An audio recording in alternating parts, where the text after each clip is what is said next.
Hola, ¿qué tal? Me presento. Mi nombre es Pablo Velázquez Barrios. Soy estudiante del Instituto de Investigaciones Jurídicas de la Licenciatura en Derecho de la Universidad UNACH. Soy del séptimo semestre, Grupo A. El tema a explicar es la importancia de la protección a los derechos de los pueblos indígenas. Los pueblos indígenas son aquellas comunidades que han existido desde tiempos muy antiguos. Son guardianes de las tradiciones ancestrales, de sus lenguas originarias, conocimientos sobre la naturaleza y formas propias de organización social. Durante mucho tiempo han sido marginados y excluidos de sus derechos fundamentales, despojados de sus tierras e ignorados en los procesos de toma de decisiones de los recursos propios de sus tierras que puedan afectarlos. Es importante conocer a los pueblos indígenas por medio de las siguientes características. Tienen una conexión ancestral vinculada con la tierra y sus recursos naturales, donde están asentados como comunidad colectiva indígena. Por su cultura, hasta hoy en la actualidad mantienen su propia cultura, sus costumbres, sus tradiciones y su propia lengua. Son pueblos que luchan por sus derechos, se mantienen unidos para poder preservar su identidad frente a desafíos actuales como la discriminación y la violación de sus derechos fundamentales. En el artículo 2 constitucional vemos cómo la nación mexicana tiene una composición pluricultural y multiétnica, sustentadas originalmente en sus pueblos indígenas.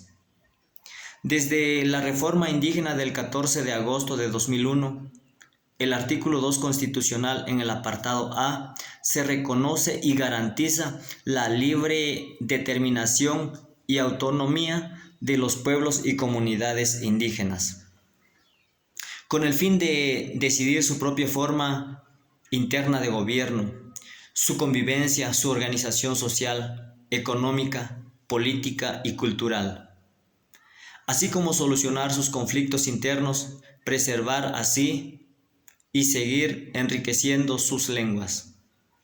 La importancia de proteger los derechos de los pueblos indígenas es garantizar el acceso de dichos grupos a todos los derechos, como son derecho a la tierra, derecho a los recursos naturales, a la educación intercultural, a la participación política incluyente, es decir, sin excluir a los pueblos indígenas.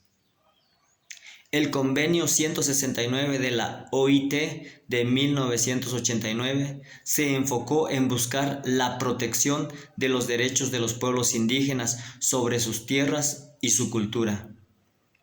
En el 2007, la ONU aprobó la Declaración sobre los Derechos de los Pueblos Indígenas, como derecho a la libre determinación, al desarrollo, al trabajo, a la cultura propia, a la educación, a la propiedad de la tierra, al acceso a los recursos naturales de sus territorios, a un ambiente sano, a la no discriminación y a la consulta libre sobre temas que puedan afectar a los pueblos indígenas. El reto de hoy en la actualidad es llevar esos derechos a la práctica y en la vivencia. Defender los derechos de los pueblos indígenas es buscar una justicia digna para todos y una igualdad que se vea en la práctica sin discriminación. Proteger los derechos de los pueblos indígenas es proteger el origen de México, la diversidad cultural de nuestra nación y de todo el mundo a nivel internacional. En mi opinión personal, los pueblos originarios son parte esencial de las raíces y lenguas de México, desde la historia hasta la actualidad. Por lo tanto, todos los estados, nacionales e internacionales, están obligados a respetar, proteger, garantizar y velar por los derechos de los pueblos indígenas. Bibliografía: El derecho a la tierra y protección del medio ambiente por los pueblos indígenas de G. Gaona. Derechos humanos de los pueblos indígenas en México. y Constitución Política de los Estados Unidos Mexicanos, artículo 2. Muchas gracias.